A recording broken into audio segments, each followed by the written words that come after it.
What is up, people YouTube? It is I, Super Mariozilla, or you can call me Vinny, and today we're going to take a look at the S.H.Figuarts Majin Vegeta.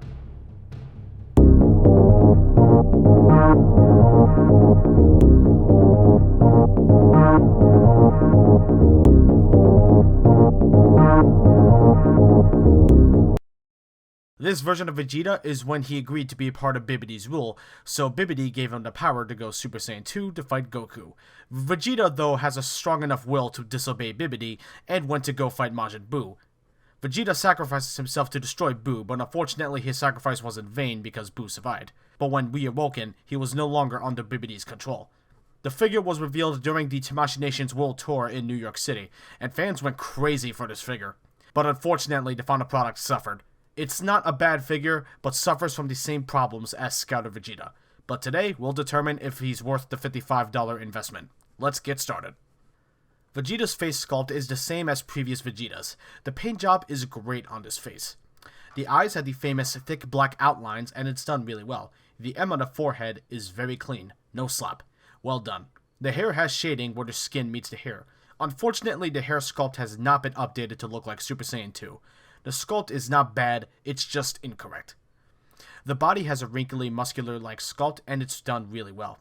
The paint is bland as hell, no shading at all. Extremely disappointing. Something worse is this glaring problem. The stomach has a completely different shade of blue than the chest and the legs. How did that even happen?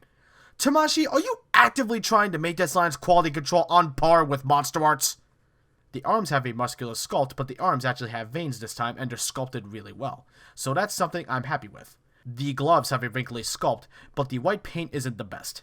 Honestly, it looks a bit clumpy. The fists are done well enough, so no issues there.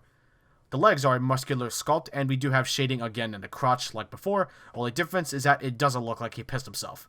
And honestly, while the blue is vibrant, it just looks extremely plain without any shading.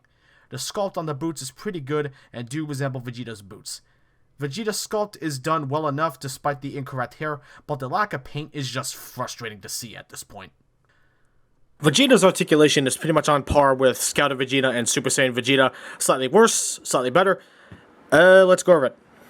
Head is on a ball hinge, but the neck is on a ball joint, so he can look this far up, which is not too far. He can look this far down, which again is not too far. Look side to side. We have slight play. It's pretty cool. We have a ball joint here at the torso. Plenty of range. And we have a ball joint right here, but it also acts as a hinge, so you can have him, you know, crunch forward pretty far. And he can also crunch back a decent amount too. It's pretty good. Forward. Not the best, but it's also not the worst. So that's okay. We have butterfly joints right here. The sculpt does continue, so that's a good thing. Does its job well. We have ball joints here in the arms. And also a hinge. And they can hinge a little less than 90 degrees, which is disappointing. I don't know why they don't do that anymore. It kind of sucks. Bicep swivel. Double hinged elbows. They can move just a bit more than 90 degrees. Actually, that's plenty more than 90 degrees. Excuse me. So that's pretty good. Hands are on ball hinges.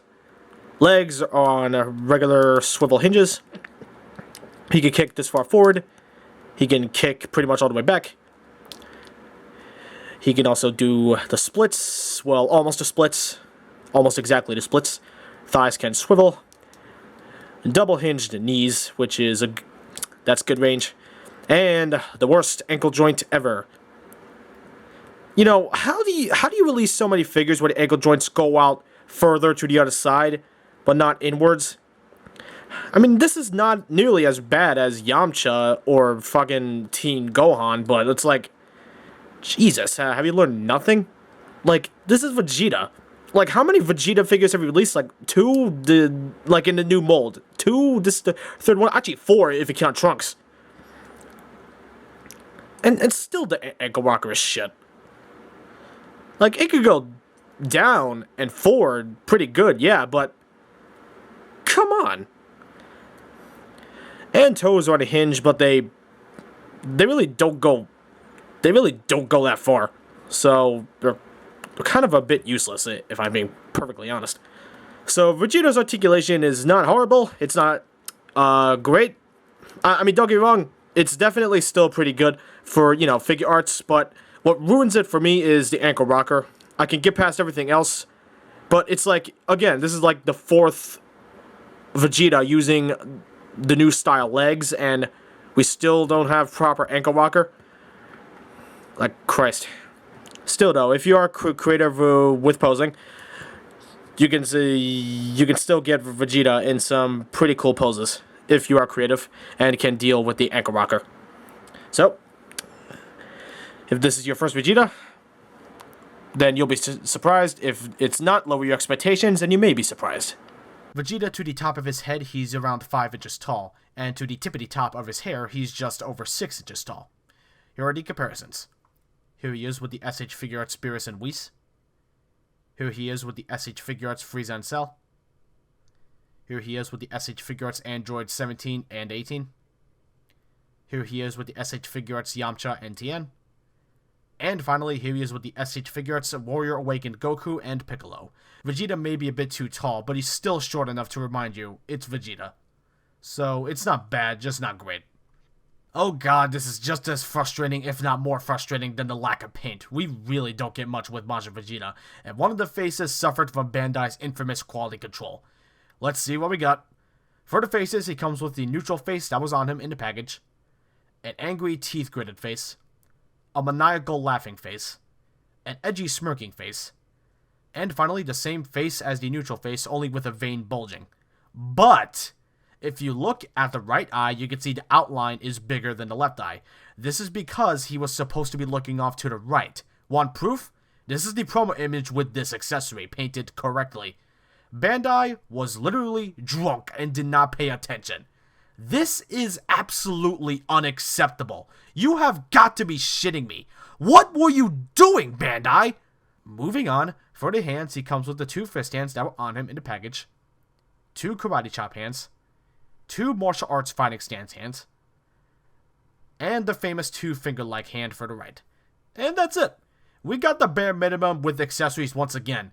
Guess it was wishful thinking after Frieza. Bandai has once again cheated down on us, and at this point, it's getting annoying. So, buy, don't buy, or wait for a sale.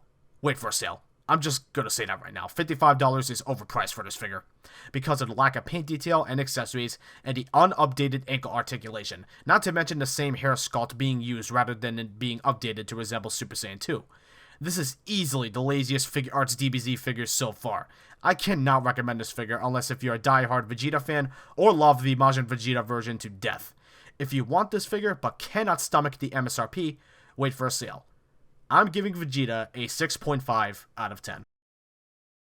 Well, that's it. Thanks guys and gals so much for watching. If you liked this video, hit that like button. If you would like to be updated on when new videos goes up, be sure to subscribe. If you want to be notified when new videos go live, be sure to hit that bell icon. And if you want some behind the scenes stuff, be sure to follow me on Instagram. Link to it is down below. I'll see you all in the next video. Peace out.